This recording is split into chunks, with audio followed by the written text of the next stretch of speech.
Hey guys, what's up? It's John Timar here. I'm with GW Garrison and Luke, our guest, Luke Becker.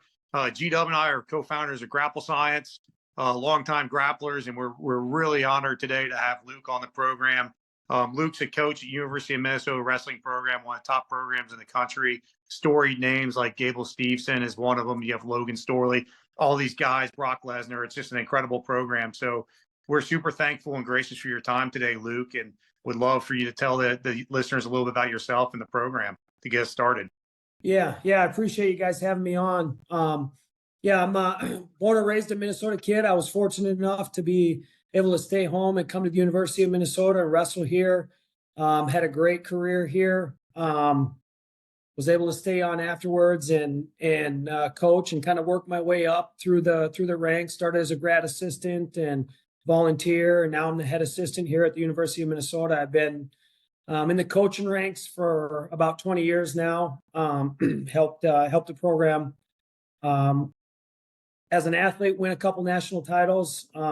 As a team, we won our third team title in 2007 when I was a grad assistant position, and a ton of other trophies throughout the years. So I've been part of the program for quite some time, and really just love the sport, love giving back, love helping these guys. You know, as an athlete, the goal is always to reach your potential. And, for all of us, for the most part, the competition era ends for us. But, in the coaching world, I'm able to help these guys accomplish their goals and dreams, and, try to help get them to the peak of their careers, which is what I really love with what I'm doing right now. So. That's amazing. Well, thank you so much, man. It's funny because I was just talking to one of your guys the other day. He told me, he's like, yeah, Luke still goes pretty hard with us, man.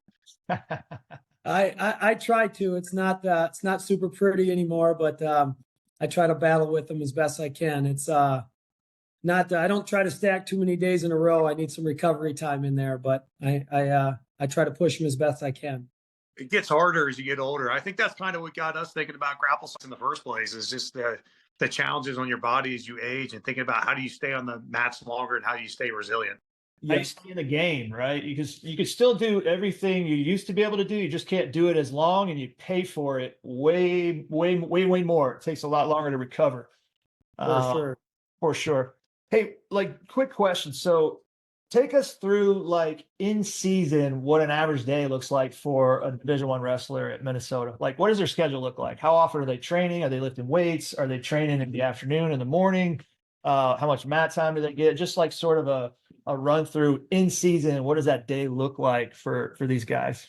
Yeah, and every, depending on where we're at in our competition and some of that stuff, it changes a little bit. But our belief, our mindset is your wrestling workout's your number one workout. That should be the first workout you get during the day, which has changed a lot. At least we've changed here. I know when I was coming up through, practice was at 3:00. So in order to have practice at 3:00, you had to get up at 6 a.m. to do your runs and do your lifts and do all that stuff. So by the time you got grinded through a run and a lift, you got to 3:00, having classes during the day, you were exhausted by the time you got to practice at 3:00. And, we started looking at when the senior level guys train, your top level guys, whether it be MMA, whether it be, the Olympic Training Center, those guys that are training to make World Olympic teams, it seems like they're always training from, in the morning, 9, 10, 11, 12 o'clock, something like that is their main workout. And then all the other workouts in the afternoon are their supplemental workouts, their conditioning, their lifts. So we've kind of modeled our training cycle around that. So we have practice at 10 a.m. is our wrestling practice. And that's when we come in, guys get after it.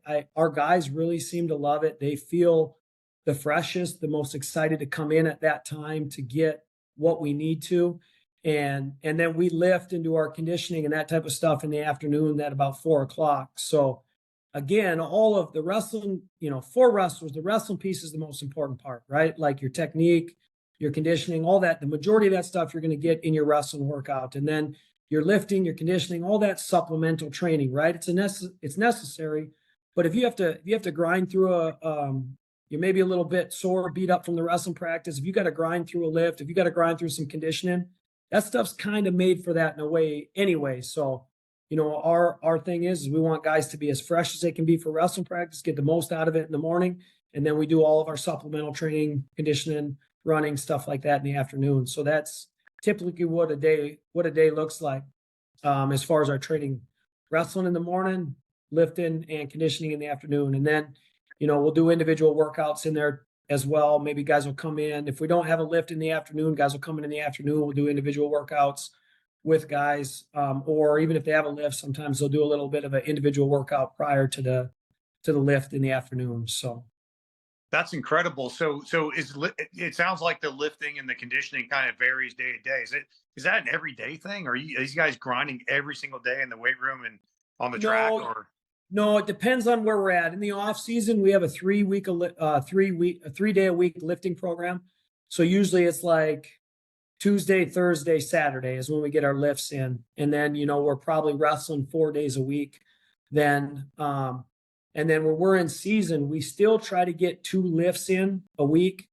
The first lift being the day after competition. That's when we kind of try to get our recovery lift in, so that they're still, because during the season, these guys are cutting weight, they're working out so hard, they're competing, the stress of that. We want to make sure they're maintaining the muscle mass that they've created throughout, right, throughout the spring, summer, and fall. So we try to get at least a couple lifts in. It, again, depending on the schedule, doesn't always work. We always get 1 for sure in, but the majority of the season, we try to get 2 lifts in throughout the season, or in season.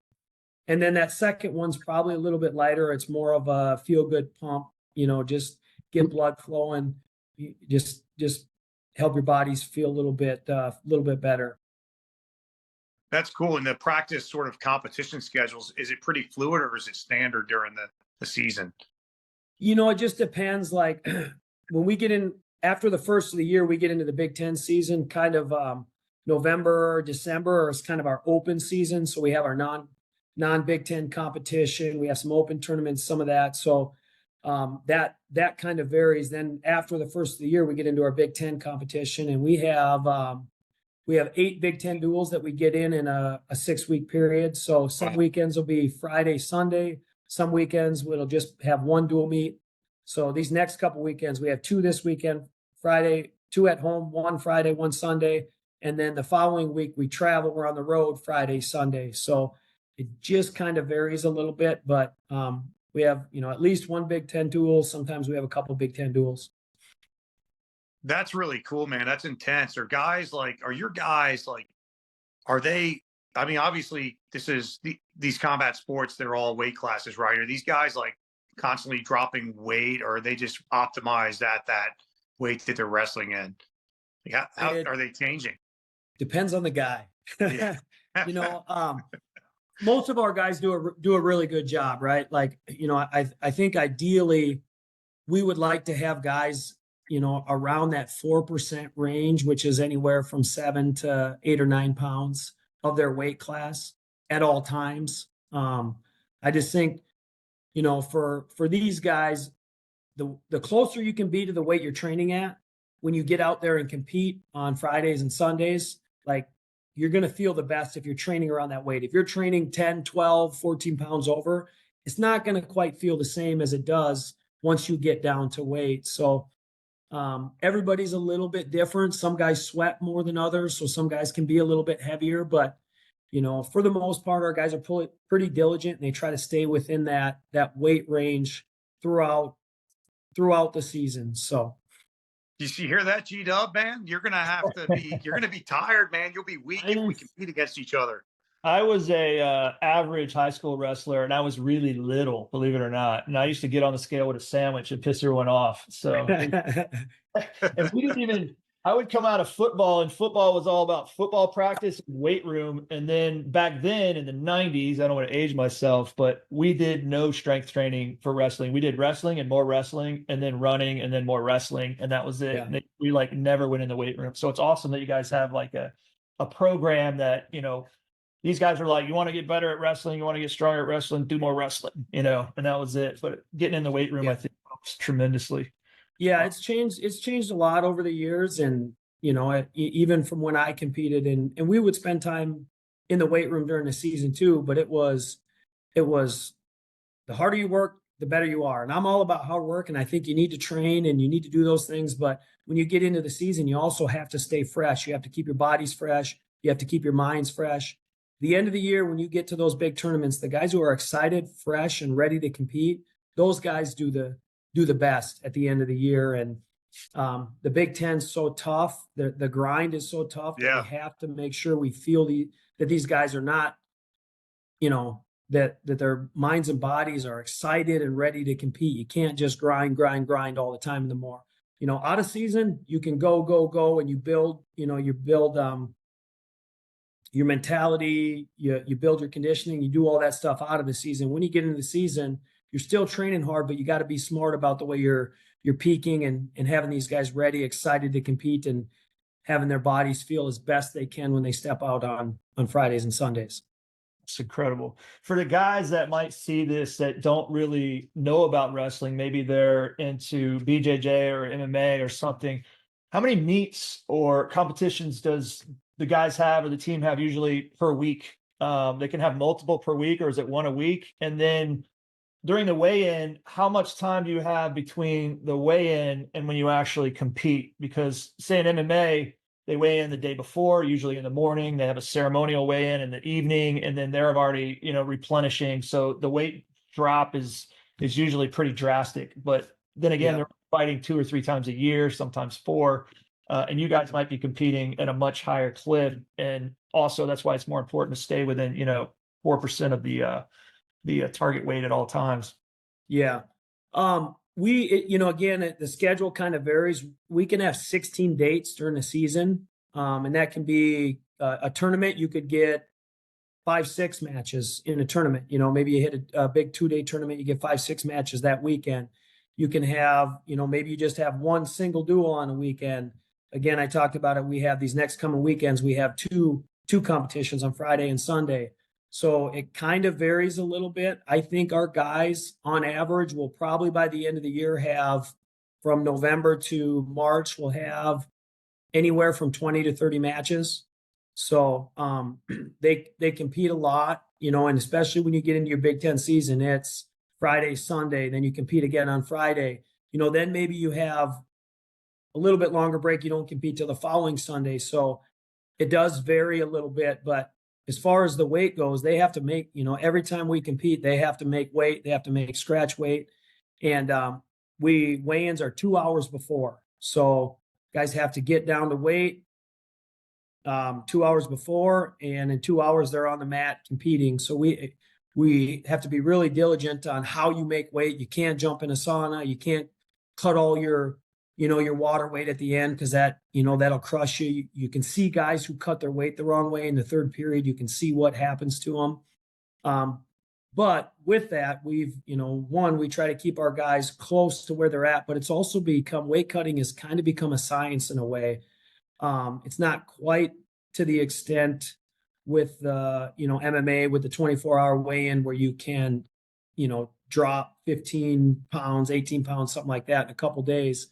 But we are water loading our guys. Most of our guys drink at least a gallon a day, leading up to maybe 2 days before. And then we start to cut the water out, which is really different than, 5 years ago, where people start cutting water out on Monday and you have a terrible week of practice. And so it really has, the weight cutting piece has evolved a little bit, and it really is a science to it. On not only you drinking your water, you're putting salt in your water, and then you start, as you get closer, you start pulling out the salt, and Right. And the guys who are diligent with that make it really easy. They do a great job, and you can see it when they're out there competing on Talk how they're about managing that performance drop, Luke. I'm sorry to cut you off, but I'm just thinking about what you said about the guys in the third period, and that's a really interesting thing, because we're trying to build this brand around nutrition for grapplers, right? And we think about work capacity. GW and I talk about it all the time. It's like, the thing about grappling for me that's different about other sports, and I was a high school wrestler as well, not a great one. I'm a jiu-jitsu athlete, not a great one, but I'm out there. I know what it feels like to train and to go hard. And it's like, you go hard, but it doesn't stop. You're going hard for in wrestling, what, 3 periods? it's 3 periods, 7 minutes. Yeah. Yeah. So, and, as jiu-jitsu guys, we're going hard for anywhere depending on training and 5 to 8 minute rounds, competition a 10-minute round. That's a long time to be like in a combat, one against one, both bringing their A game to win. It's just, there's a level of conditioning required, but I'm interested in the conditioning required to be successful at that, but also like what you see on the guys that are not properly prepared on the strength and conditioning or nutrition or hydration side. Like, how do you see that drop and decay and their ability? Yeah, I mean, it's hard to kind of explain, but you can see it out there. If a guy doesn't manage his weight right, they hit, halfway through the second period into the third period, you can see they are not the same wrestler that they were at the beginning of the period. And that's because they don't have the right nutrition in their body to be able to function and wrestle for 7 minutes, right? Because they cut corners early in the week or on the weekend, let their weight get too high, and then they had to suck it all down. You have to make sure especially for wrestling, you got 2 hours to put it in. There's very little that's getting in you in a couple hours, right? So it's what you're able to eat the night before, what you're able to put in the day before that really is going to fuel your body for that competition. So you can see guys that got their weight too high and they're really sucking water out, or they're sucking their food out, they're not eating the day before. You can see how that affects them at, second, third period in the match. And even in their face, sometimes you can see it when they walk out there, I think there's so many lessons in what you're doing at the high level wrestling programs that can translate. And you see all this, I hope you're seeing as well, the proliferation of the, no-gi grappling and the big tournaments. It's getting bigger and bigger. Jiu-jitsu's getting bigger and bigger, but there's no one out there telling these folks and coaching them on, this is how you, like the things you said, like the day before and getting the right nutrition in your body. You go to these tournaments, you might be there all day waiting for your time on the mat. And by the time you're spent, you're tired, you're dehydrated, your attitude might be bad, and it affects your performance. Yeah. Yeah, definitely. It really, the guys, you can tell the guys who are, we call it all the time, the guys who are pros, right? Like, you get to this level, everyone's great. They have great abilities. Some guys are better at certain things than others. Some guy, maybe his conditioning is unbelievable. Some guys got unbelievable technique. But the guys who are professionals and live the lifestyle, and I'm sure you guys see it in jiu-jitsu and grappling too. There's guys that are unbelievably talented, but they don't live the right way. And you can see it when they get to the competitions. You know what I mean? It's just not, you have to live a certain lifestyle. If you want to be the best, you have to live a lifestyle because the talent is so good when you get to that very top level. Now it's the guy who's managing the nutrition, who's managing their weight, who's managing their mind, right? And putting the right thoughts in and training the right way, not overtraining, but recovering. There's just so many aspects. And you can see that when you get to the end of the year, the guys who are professionals and are living the lifestyle of a pro, those guys compete really well at the end of the year. Yeah, there's always that saying that hard work beats talent when talent doesn't work hard. And that's from back probably the 50s and 60s, the first time that you heard that. And you were talking about mindset, and that's, from my experience, that's sort of the separator at the tippy top, right? Like you said, everybody's really good, everybody's conditioned, they've all been wrestling probably their entire life, right? At that point, especially in the Big Ten, in the Midwest, these kids start wrestling when they're 4 or 5 years old. So how is the difference in the mindset? Is that really sort of the difference maker when the third period comes down and, like Blockus the other day, Big Ten, wrestler of the week, incredible. He beat number 2 and number 3 in back-to-back matches, or pretty close together. But take us through the last bit of that when he's down by a few points and he incredibly takes the guy down and finishes the match. Like that, I think that's exactly what you're talking about, right? Yeah. And he's a great example because he hasn't always been the guy that comes out and has won everything. He's been great. He's always had the skills, but the one thing that has set him apart this year is his mindset. I feel like, you know what I mean? Obviously he's doing nutritionally and his training and everything. He's doing all that stuff, but the mindset, he believes in it. He's doing the extra things. He's in a way, training your mind, right? We've said as wrestling coaches forever, like when you get to the national tournament, everything's kind of taken care of. Now the guy who's, 90% of it's mindset at that point. Who's excited to go compete? Who wants to go out and wrestle? Who's in a great space mentally? Or is someone like can't wait for the season to be over? Are they burnt out? The guys who compete really well, 90% of them are their mind's in the right spot. And that's but not a lot of people spend time working on that and training the mind piece of it, right? Like if I do an extra sprint, if I do an extra workout, if I do this, but what are you doing to train your mind? Because when you get deep in the trenches in the third period, you got to find a way to get a takedown. Like, yeah, your conditioning is going to be a piece of it, but this thing, do you believe you can find a way? Have you trained your mind to be able to overcome something that happens? You give up 5 points, 7 points in the first period. Can you overcome that? Or do you fold up and just kind of go down in the gutter and lose the match? Or can you find a way to dig yourself out of it mentally? Because that's the biggest piece of it. And we don't want to take credit for all of Block's success this year, but when we created the cognition product, which is the first product we launched at Grapple Science, that's exactly what we thought. I'm in my late 40s. Timar is probably almost 70. I don't even know. Come on, dude. Probably 60 something. But that was it. I was like, look, the thing that I think that we can offer first, and I think it's like the most important muscle that you have is your brain, right? And that not just the learning techniques and recalling them under stress. Yeah. No, you're absolutely right. And related to that, I had a question, which is, do you think that the experience that Block has had going and training at the Killcliff Fight Club and picking up the fight with Bellator and having that sort of that cross training in mixed martial arts, you get punched in the face, and everything that goes along with that, do you think that translates into his performance that you're seeing with him this year? You said you've seen him really rise up and get to the next level, and obviously he's delivering some impressive results. Do you think that was a factor at all, or?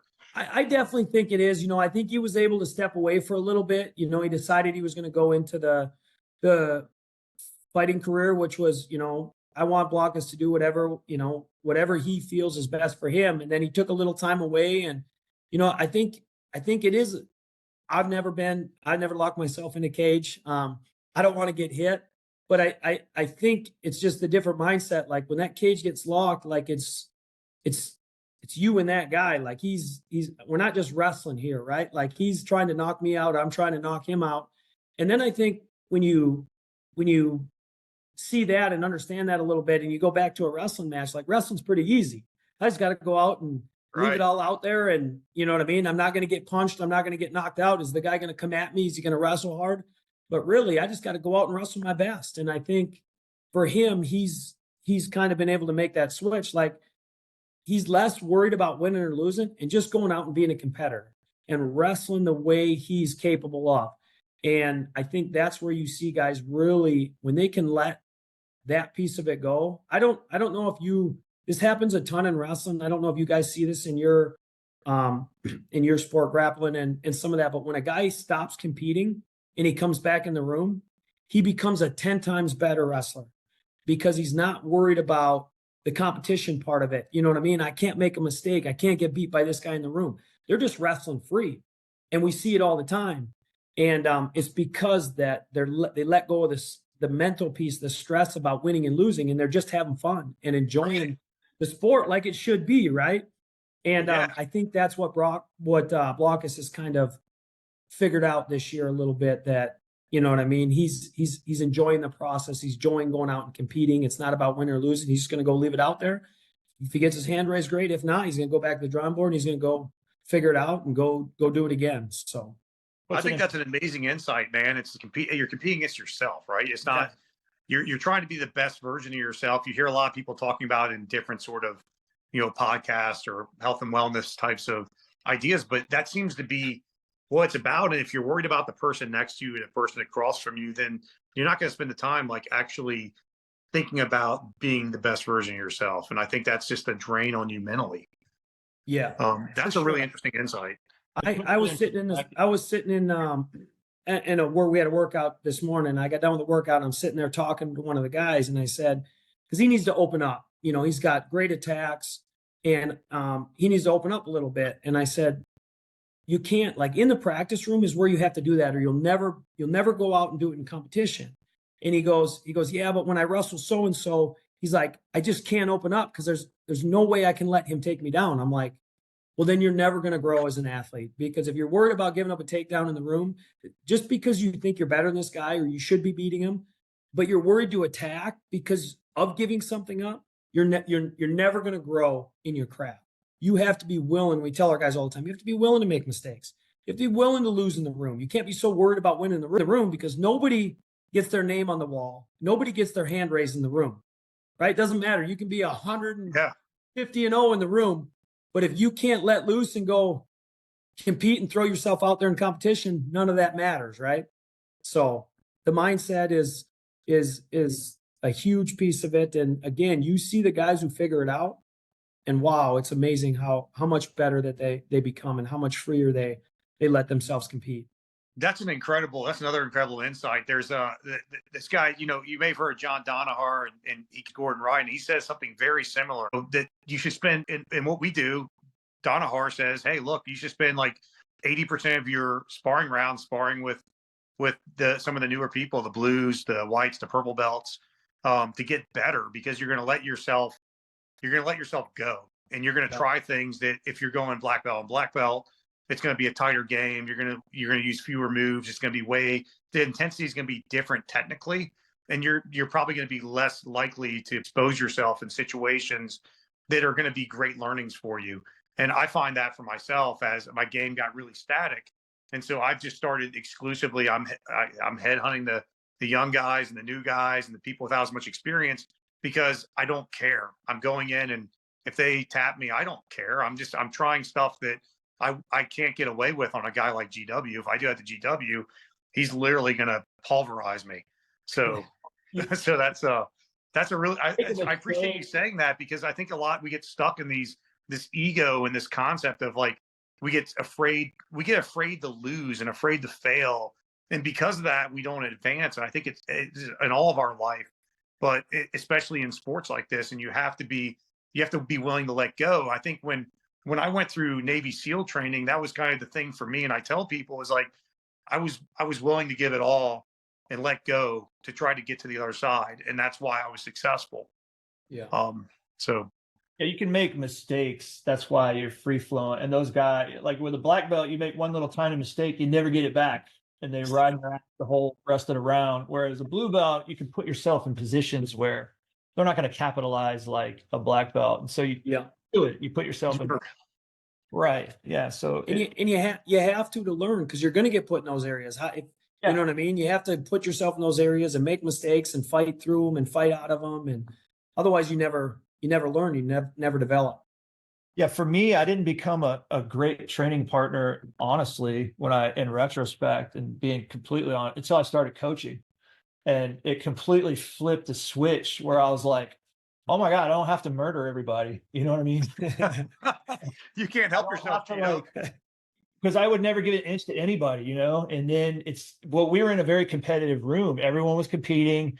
The room, you hear guys crying in there, they would leave with injury. It's just like, it was just kind of the way it was. And we were known for that in that room. But like, then you start coaching, you're like, well, you can't do this to the students, right? You got to let them get stuff on. You're like, oh, it's just kind of like opened up my brain. I'm like, oh my God, was I a horrible training partner? Or I wasn't for the the competition guys, but for the rest of the guys, the guy that's just in there, exercising at night, then you're like, you're a total bad training partner for this guy. But then I've coached for 6-7 years now, and I only do it once a week just to keep at it. But it's like it completely opened up my mind to what it was all about, right? And I think in retrospect would have done opened up even more and gave more. And that's what our coach did. He's, we used to hate him for it, but like 3/4 of your practice, you were starting in a bad position with a guy on your back, seatbelt around your neck, and you're like, all right, that's where you're starting. And you're like starting there with good guys on your back. You're getting choked out. You know what I mean? Yeah. But yeah, for me, it was the coaching. It completely flipped the switch. It was probably like that for you too, where you're like, now, you're trying to pass on this knowledge to these guys, and you can't just like hammer them into the dirt. So yeah, exactly right. I give them something. Yeah, definitely. Yeah, how's it feel? How's it feel when you get out there and you're putting points up against some of these young guys in practice, Luke? I don't know. I've become a pretty defensive wrestler. Shoulders and neck are bad to take a ton of shots, but I just try to make them wrestle through positions is the big thing, keep wrestling, keep fighting through positions. And, my goal is to just to help them out, make them tough, learn positions, wrestle through positions. And, just, I wish I could do some of the things I used to be able to do, but I, I know, I know I'm helping them. I may not be super aggressive or attack a ton, but I know I'm helping them work through positions when they get in deep on shots. Fighting through positions and working. So, it's fun. How many of these guys are thinking? Go ahead, G-Dub. I was going to say, MMA is obviously huge, right, as a sport. And I wrestled in high school. I wrestled in Florida. There was no college wrestling in Florida. So for me, it was like, it was it. And I wasn't good enough really, and that's why I picked up BJJ later. And I was like, hey, I can continue basically grappling. But how many of the guys in the room are sort of thinking about MMA, even at an early or midway through their college career? And they're thinking about sort of carrying on because they see that as the next logical step. Where do you go?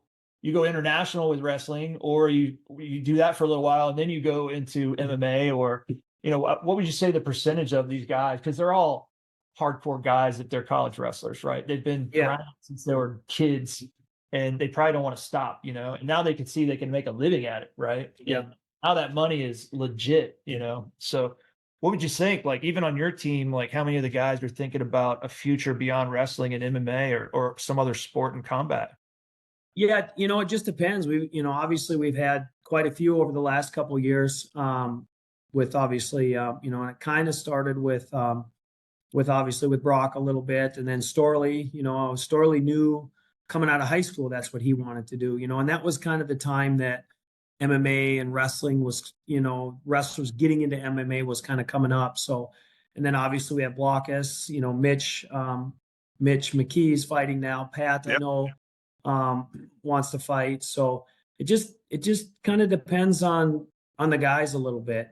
I do know that we use a lot in our recruiting saying, hey, if this is an avenue that you want to get into, we have a really good setup to transition into that after the fact. So, we're using it on the recruiting end as well too. And, I think most guys that they know, what I mean? It's just, there's a different mentality, the guys that want to fight and the guys, it's just, they have that mentality. So, I think a lot of times going in, it's not like you're halfway through your career and you're like, oh, maybe I might fight. I think guys just that come in now, they know that's the next step when their college career is over. So you guys are churning out some beasts. I mean, you might want to maybe go through that for a second. Like you said Storley, you said Brock, you said Gable, you got Blockus now, and these guys are doing really, really well outside of the collegiate level and MMA and Gable with everything he's doing.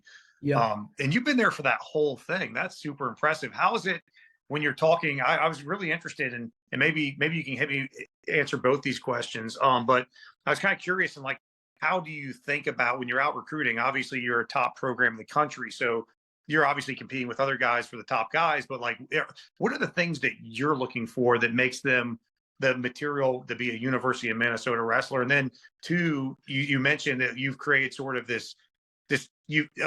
process, obviously, to transition people through wrestling into these other combat athletics and sports at a professional level when their wrestling's done, or as Blockus is doing in parallel. Like, what is it that about you guys is different and kind of helping guys, go through that pipeline? Yeah. Well, on the recruiting thing, the number one thing that we're looking for when we're recruiting athletes is we want guys who love the sport of wrestling, who are passionate about it, because there's some really good wrestlers out there that don't really like wrestling. They're just really good at it, like in any sport. And they never get to the level that they can be or want to be. And it seems to be a a miserable thing. They go into college just because they're good at wrestling and that's what they're supposed to do. But you find the guys who are passionate about it and love the sport and are mat rats, not necessarily the guys who compete a ton. It's the guys who want to be in the room and learn and develop. And so we do a lot of research there and ask coaches and, people that are around those areas to really know, like, does he love it? Is he passionate about the sport and getting better and not just about the sport, but the competition part of it too? Does he love to compete? Because ultimately that's what they need to be able to do is go out there and compete on Friday, Saturday night. So that piece of it, lifestyle, right? Like, you have to, this day and age, there's so much talent out there that if you're not living the right lifestyle on the day to day, it's really hard to be successful, during the season and then being out doing all these other things out of the season. You have to live a lifestyle that, from your nutrition to your social life to your training to everything, right? Like you have to have a lifestyle that really wants to develop and win at this next level. So those are the big things. Character is a huge part of it. We want guys who are team players, who have great character, that come here and fit into kind of our mold. Obviously, we want guys who compete hard, who wrestle hard. Like that's kind of a staple in our program, and they don't have to do it all the same way, right? Like some guys can be scramblers, some guys can wrestle different ways, but are they out there competing, trying to score points, right? Sometimes when you think about wrestling hard, everybody thinks about the old way where you got to be on the head, banging in the head, clubbing guys, snapping, but guys wrestle hard a lot of different ways. They can scramble through positions, but are they out there trying to score points and trying to wrestle in intense paces? Those are really the big things that we're looking for. So that's awesome, man. That's really cool. Yeah. Quick question.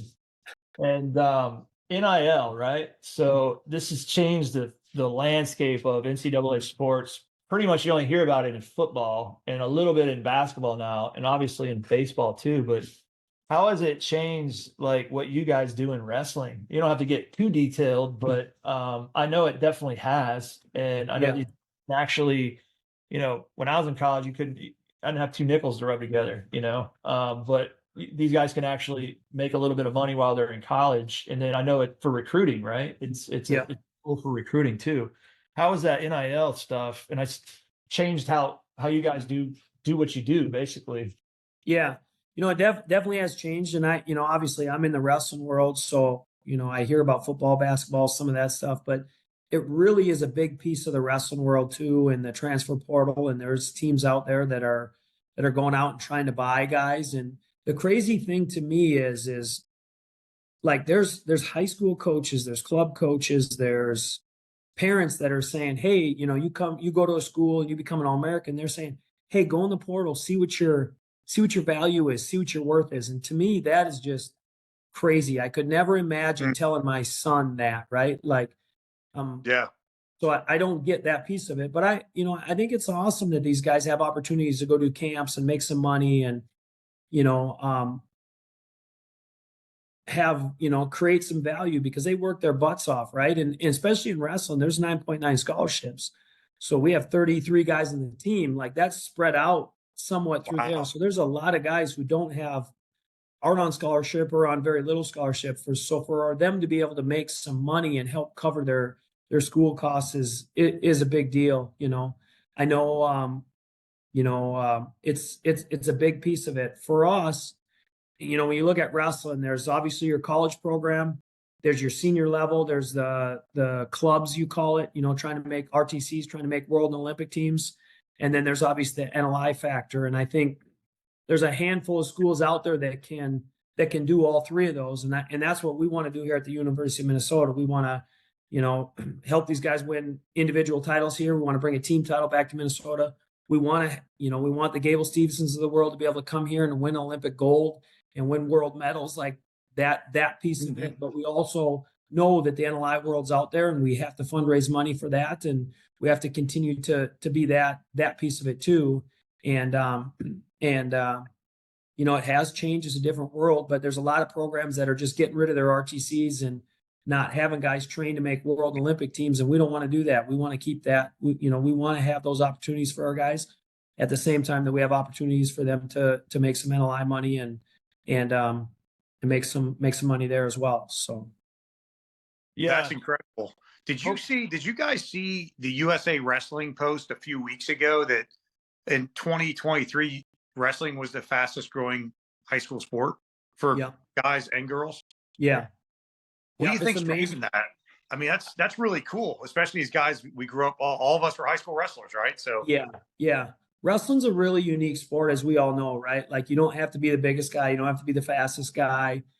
It is a blue collar sport for the most part. Like, everybody can, in a way, afford to wrestle, right? You don't have to buy ice time. You don't have to buy the big expensive hockey equipment, that type of stuff. Like, everyone can get in and wrestle. And I think at the youth level, it's growing at a super fast pace. I know women's wrestling has really come on, and that's also, I believe, has helped drive the sport, because wrestling's always been a family sport, but now not just the boys can wrestle, the daughters can wrestle as well too. So I think that's also helped drive it, and which is awesome, because for a while there, when Title IX came out, wrestling was, along with gymnastics, baseball, some of those sports really took a dive with that. And now you see programs starting to add wrestling back, and then add women's programs. I think it's super positive for our sport. I wonder if it's anything like, CrossFit came out a while back and it blew up weightlifting, right? So your USA weightlifting, your clean and jerk, your snatch, like real weightlifting, it completely changed the landscape. So you would have these, competitions, and you had this massive field now, all coming from CrossFit, that were exposed to weightlifting. That wouldn't have been, and they're like, hey, I kind of like throwing the barbell around, maybe I'm good at this, and they don't want to do all the burpees and the pull-ups, so they just love moving the bar. Now they're a weightlifter, and so USA weightlifting gained a ton from CrossFit. I wonder if that's anything like these other grappling sports and MMA that are feeding into the wrestling, because you can't go a few MMA pay-per-views without them telling you that wrestling is the best base for MMA. And, guys, that the grappling sports as a whole is sort of blowing up. Can't help but think that's helping the wrestling out a little bit, kind of like CrossFit did to weightlifting. You think that? I'm sure it is. I gotta believe it is, right? You get, you can't have a title fight now. It doesn't seem like an MMA without one of the guys being a big time wrestling guy. So I'm sure that's helped out a ton. There's that in Dagestan. Yeah. Right. Dude, is that crazy on how many unbelievable guys have come from that small little area over there? It is unbelievable. All they have dogs, though. That's it. Every person is a dog. You know what I mean? It's like they just take away all the distraction. Like here, there's so much distraction. You can constantly strive to do something easy here. There, I feel like no matter what, you're gonna have a hard time, so you might be wrestling all day. Our guys, we've had a few guys fortunate enough to go over there and train with the wrestlers over there in Dagestan for a little bit, and it's pretty amazing how good those guys are. It's unbelievable. It can kind of like open the door to the world for everyone to kind of take a look at those guys, and now there's new guys coming from there constantly that are just crazy tough. Have you seen that NUCA MMA, which is college MMA program? It's new. Conor McGregor is one of the backers of it. It's at, I think, 20 or 30 colleges now, and it's a college MMA, and it's sort of a private thing now, but it started catching on a little bit, but it just started, Is that a club sport? Is it like a club sport, G-Dub? Club sport, but it's called NUCA MMA, and they have a couple of big backers behind it. Conor McGregor's won, threw some cash at it, and now it's just sort of growing. So I'm like, I wonder where that'll be in a couple years, or if that'll help feed wrestling, or wrestling will feed that, or if guys. Yeah, that's interesting. I haven't heard about that. Is that universities or colleges here in the U.S. or? Yeah. They have some social media, NUCA MMA. I think it's NUCA MMA. Okay. They're not huge yet, but they've got some backers behind it, and I think it's really a pretty interesting sort of thing. I mean, maybe eventually you get a spot, scholarship to fight at college. Right? Who knows? But There I you go. can't help but think it would be sort of synergistic with a wrestling program where in the off season you could go and train MMA at your university, you know, and Yep. not go anywhere. But Yeah, yeah, that'd be coming down to Imagine going to class during the season and your whole face is bludgeoned and puffy, your ears halfway ripped off. yeah. Yeah. Some of our guys do that anyway now. Yeah, that's what I'm talking about. They're getting after it. Well, man, this has been hugely entertaining and definitely informational. And I've gained a lot from this conversation, man. You got a great program there. There's name after name after name. I've been down at Killcliff FC, so I've seen some of your guys training down there, and top notch, man. And thank you for taking time out of your day for sure, and talking with us. So this has been I enjoyed it a lot. Yeah, I appreciate you guys having me. It's great. I love what you guys are doing with Grapple Science and what you guys are all about. So I appreciate it. And anytime we can get on and, you know, share some of the wrestling world with these other sports out here, and then obviously, you know, promote the university a little bit is awesome for us. So Yeah, man, that's awesome. We really appreciate the support, Luke. You guys have been incredible. And in fact, when we were thinking about this, we were like, man, we got to do something for the grappling community. I think his conversations with you and a few other guys from the team that really pushed us over the edge. We're like, you know, we got to do this. We have to build sport specific nutrition for wrestlers, grapplers, MMA guys. So let's make it happen. So we appreciate, you may not have known it, but you gave us a lot of motivation. And so we're super excited to be here and appreciate your time, man.